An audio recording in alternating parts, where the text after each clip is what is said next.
At Amplify, we've eliminated all banking fees, so you can feel free to use your magic tap whenever you want. Thank you. No fees equals more good deeds. Amplify.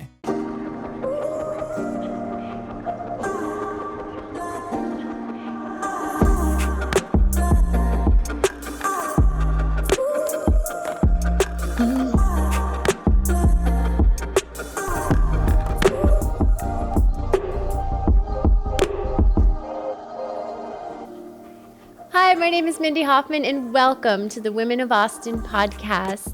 Today, we are going to talk about joy, and I'm so excited for this conversation and glad you're here with us.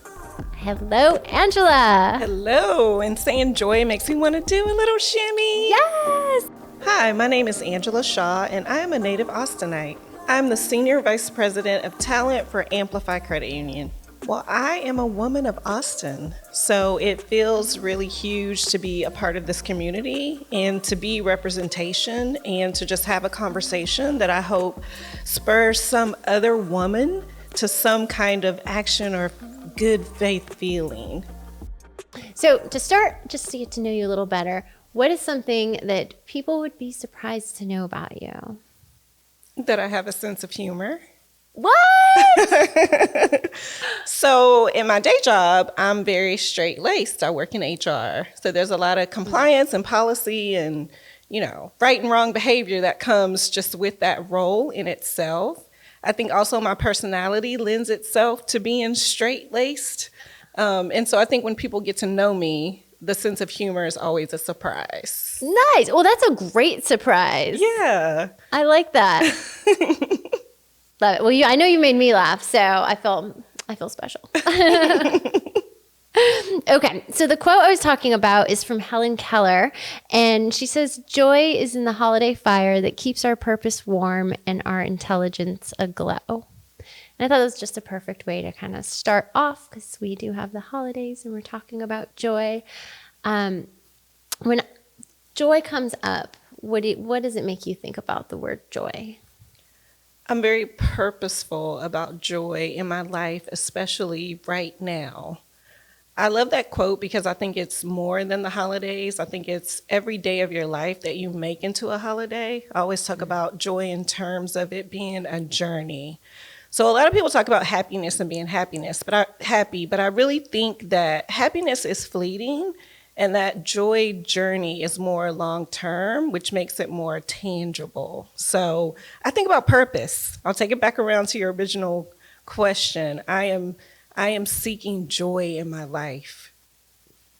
That's a good place to be. Actually, I have another quote that I didn't use, but I feel like I should say it because you just kind of came around to it. Tim Cook said, "Let joy be in your journey and not in some distant goal." Now, how do you think we can add joy into our journey? Yeah, so it comes back to that purpose again. Yeah. If you talk to me for more than 5 minutes, I'm going to talk about my journey as a Black woman. Yeah. Even in Austin and just really in everything that I do. And honestly, I am Black before I am a woman. And I think that Black people were not brought to America to have joy. When I think about my parents and what they went through and how they were raised, how I have it so much better than them, but it's still not perfect. That's where that seeking of joy comes from for me. So I would say I was married in my 20s and I enjoyed that. I was seeking happiness in my 30s, and so I had a lot of fun to have that, right? But I think now in my 40s, it is that purpose of joy. And I did a lot of career type things in my early 40s, and you have to sacrifice something for success. I believe that is true. I sacrificed happiness. And so I didn't have even any fleeting moments of happiness because I was so focused on these goals to be successful. And so now joy in the journey is, what are the little things that I get to do towards this journey of joy that I'm seeking? And this year especially, I've tried to do a lot of little things for myself and for others to bring that joy. So my parents in their golden years, I want them to enjoy their life. I don't want them to worry about whatever, anything. And so I do a lot for them to have joy, which also brings me joy. Yes. I'm also a person who takes care of everybody else. That's what I do in my day job. That's what I do in my family. Like, that's just what I do all the time. And so this year I've been doing a lot to take care of myself. Now, do you find that now that you're taking care of yourself, you have the capacity to take care of the other people better and more? I do, because that means that it's actually coming from a place of joy. Yeah. As opposed to because I feel like I have to, or, it's my duty to. I think when it comes from this place of I'm fueling happiness for other people that gives them joy, it also gives me joy too. I like that. I think that's important. I'm in recovery from alcohol. One of the things that they teach us, and one of the things that really helped, is that once you get better, you help other people, and that actually helps you. So that reminds me of the joy thing, and that changed my life when I started reaching out and being able to be of service to other people. I didn't even think about that with joy. I feel like there are a lot of ways that can really go around and keep going around. I really think before, when I was doing things to help other people and I was so focused on this career journey, I was angry and sad. And it just wasn't coming from a good place. And that's not fun. That's not a good place to be. It's not a good place to feel. And even when I would have accomplishments, I couldn't even be happy about it because it just wasn't earned in joy. It was just this relentless march forward to the next thing I could do, whether it was the next title or an award or whatever. And so now just really trying to refocus that for me and telling myself, you are successful. You are in a good place by anybody's definition, my own or anybody else's. And now it's time for you to enjoy some of that. Yeah. And seek this joy. And it's still a journey, because that angry person wants to come out sometimes. But it happens. It happens. Nobody's perfect. Nobody's perfect. But being intentional about just seeking joy in situations and in myself, I think is really helping me to be a better, well-rounded person. And it's helping me to just even enjoy success more. Yeah. I deserve it. I worked hard to get here. Yeah. Yes, absolutely. Absolutely.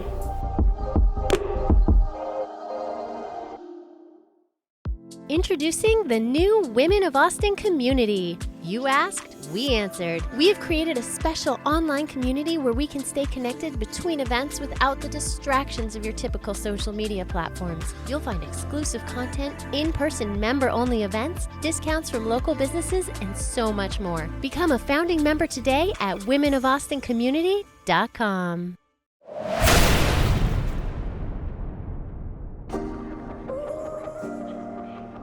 Hi, my name is Mindy Hofman, and I'm the founder of Women of Austin.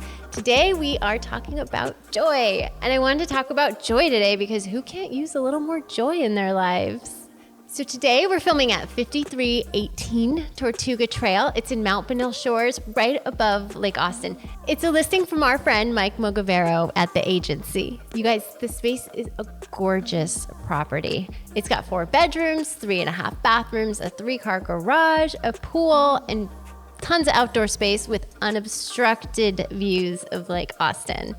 It even has access to a private lakefront park with a day dock and a swimming area. So if you want to learn more about this property or any other amazing listings from Mike Mogavero and the agency, you can go to the link in the description. And thank you for having us.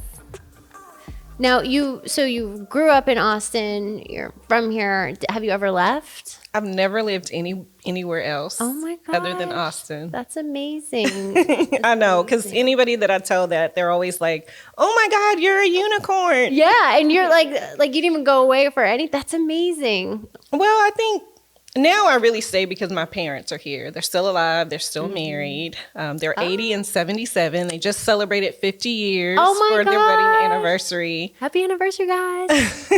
We did a big family celebration. I want to be here for them. I want to be able to get to them. And again, I mentioned earlier, just wanting them to also have joy in their life because they didn't have a lot of joy working hard, not making much money, raising a family of 7.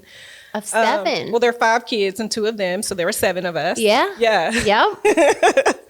Any dogs, cats? Actually, no. We didn't have any pets when I was growing up. Well, you had enough going on. There was enough people in the house. So Yeah. I think seeing how committed they were to providing stability for our family and giving us the privilege of having 2 parents who were married in the household together, that makes me want to really be here to support them. So I made the conscious decision not to leave Austin. And so I thought, if I'm going to be in Austin, what kind of difference can I make in Austin? Yes. And so it's really led to a lot of other things that I do in the community. You know, I'm a volunteer, serve on boards, I work at organizations that make a difference in the community. Those are the things that matter because I want to affect Austin for everyone. I do not think that everybody experiences Austin in the same way, and what ways in which I can drive that in a more equitable kind of way, even if it's just being on this podcast to use my voice, to speak up, to talk about the Black experience, to be representation. Those are the things that I do because I chose to be here in Austin and want to affect it positively. That's wonderful. And I'm so glad that you are on here doing this. And I think that it's just fabulous. I want to go back around to your parents again. And you talked about part of the reason why you do everything that you're doing. And you mentioned your parents and what you saw them having to go through when you grew up. And I just wondered if you wanted to touch on that a little bit more, because I think that full circle thing again is so beautiful. They're here and you're working on, bringing joy to their life and being with them. So I think, I get the opportunity to do things that my parents didn't even dream about. Mm-hmm. And that is not just for me, but it's for them too. So every time I get to go tell them something that I accomplished or that I did, the joy that brings them. Yes. And so a lot of times I do it for them. I think that people in general don't think about, everybody wants to think about how far removed we are from slavery or Jim Crow or, bad things in our history like that. When in all honesty, we're not that far removed from the 60s when there was so much going on for fighting for rights, right? That was my parents. And so when we think about the life that they experienced then versus the life that I get to experience now, the opportunities that weren't even given to them that I now have, even not in a perfect world, that's major. Yeah. My dad used to have this phrase, robbing Peter to pay Paul. And it was related to finances and the things that he had to do to juggle finances to take care of our family. And I said, when I get able, he's never going to have to do that again. Right? Mm-hmm. And so that became a big part of my focus in growing my career and staying in Austin and being close to them and sort of that full circle thing of being there, something that they never even dreamed, for themselves. And so really everything that I do is for them. And it's to bring them joy. And it's to give them some safety and security that they didn't have.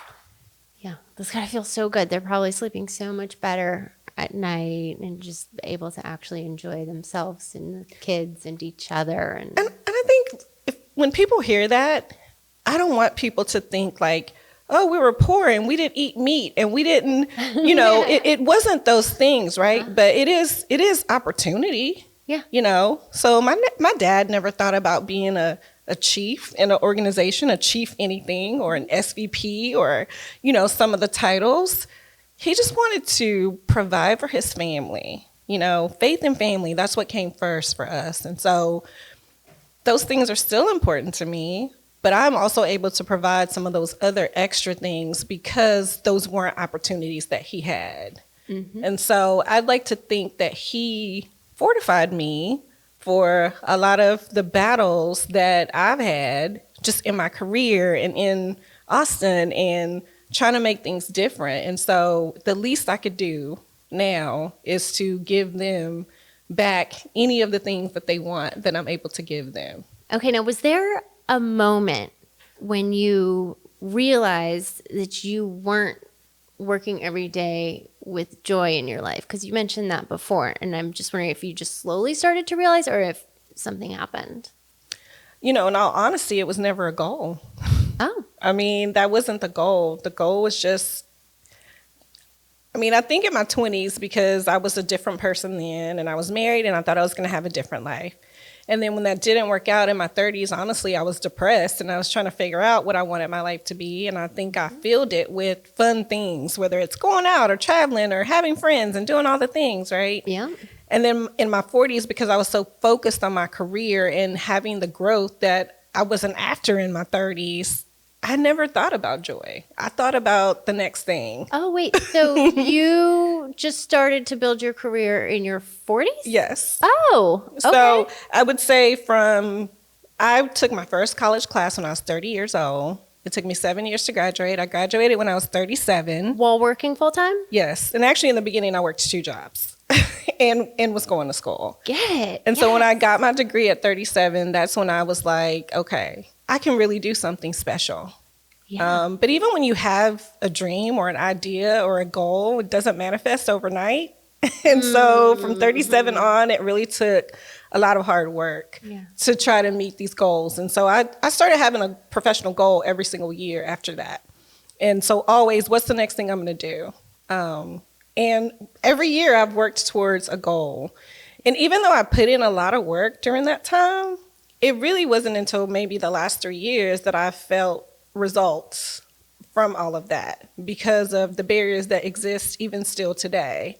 So, people talk a lot about unconscious bias, this real thing that actually exists that can stop people from being successful, even if they have the want to do it, right? So how do I get around those kinds of things? So because I was so focused on that, I never thought about joy. I never thought about finding happiness in the journey. I just thought about what's the next thing that I need to meet so that no one can question me as a professional, as someone who's intelligent, as someone who's deserving of opportunity and success. That's what I was focused on. And so that's what made me like an angry, sad person because there was no like joy. Yeah. Or like, oh, Angela, you got this new role. Like, oh, it should be great. How do you feel about that? I didn't have time to think about that because it was like, what's the next thing? On to the next. That I need to be doing. And so there was just not a focus on joy. And so really, I would say in the last 2 years, so I would say a year ago, I started to think like, gosh, there's got to be more to life than just hard work. Yeah. Or even just success or your definition of that. Yeah. And then really this year in 2022, coming off of how we came into COVID, coming off of social justice uprising, coming off of all the things the snowstorm, coming out of all of those things that were really hard for everybody, not just me, but then also my own personal experiences. For 2022, I said, it's going to be a joyful year for me. And I'm going to find ways to have joy in this journey. Well, tell me your favorite thing you've done in 2022 that's brought you joy. Does anything stand out? I've traveled more. And so I've been intentional about not necessarily a big trip, but how do I do some smaller things and more of them to sustain the joy? So I went to a music festival for the first time. No way. Heck yeah. In Philadelphia. Yes. I went to see Usher in Vegas. Yay. I had a staycation weekend. I had those quite often. I like a nice hotel. Yes. But just things like that that are earned, deserved. Yes, and fuel some joy. Like enjoy this decadent dish or drink or whatever. Things that I wouldn't let myself enjoy before. And so being very intentional about that part. Oh, that's great. That's gotta feel so good. It does feel good. You have the excitement when you're planning everything. Yes. And building up to it. And getting to it and experiencing it and it being even more than you thought it was going to be, being able to talk about it. And also I think if you have hard days, because everybody has a hard day, whether it's a work thing that comes up or a family thing, you have these memories that are good and that were joyful and happy that you can look back on. To remind you that nothing lasts forever. You know, you move through life and you have moments, and you will always move on. So I had happiness and joy before, I will have it again, even though today's a hard day. And so I think that's a change in me. Like, I personally said, I'm going to change. And I'm going to be looking for these opportunities to have joy and remembering those and marking them as something good that happened to me, as opposed to the hard parts of the journey, just life in general that everybody has, right? You just inspired me to do something, because that's such great advice. When I go home, I'm going to get my journal where I usually just, blah, whatever, complain or, just get out the things that are bothering me. But I sometimes write about the good things, but I think that writing about those and remembering those and looking back, I think that alone would, obviously bring me so much joy, but just create a better habit of thinking about what you just said. That's beautiful. Thank you. Thank you for that. Well, I think that everybody's journey is their own. So being a Black woman is not everybody's journey, but it doesn't make me special, or my journey is not more important or worse or any of those things than anybody else, right? Everybody has their own journey. But I think how we look at our journey and how we move past the things that have happened to us in our journey, that's the important part. And so that's a message that I would want to impart to anybody. Any other Black woman who's out there right now who thinks that she is alone, but just any person in general, like, you're going to get past this thing in your journey, and you have the right to be joyful, and you have the right to seek joy, to have success for anything that you want. Like, we all have that right. Yeah. Women of Austin would like to thank our community sponsors. Hot Works Austin Lakeline at Anderson Mill Road and FM 620. Dave's Ultimate Automotive. Visit davesultimateautomotive.com and become a part of the Dave's family today. Magic Robot, magicrobot.com. Elite Marquee and Events at Elite Marquee Austin. I'm supposed to wrap it up, but I wanted to know if there's anything else that you would like to say about joy, or just if anything else you didn't get to say, you would quickly share. I would just tell everybody to seek joy in everything that you do, that every part of your journey can fuel that joy in you, and that it's your choice for that. That is, yes. Let's end on that. I love that. Thank you so much for being here. I really enjoyed our conversation. Haha. Thank you for having me. I also enjoyed it. I can't believe I just did that. Anyways, I promise I won't do it again if you keep tuning in. Thank you so much. And I hope to see you again soon, back on the show in real life. And thank you. Thank you. To find out more about Angela, you can click on the link in the description. Thank you for watching today.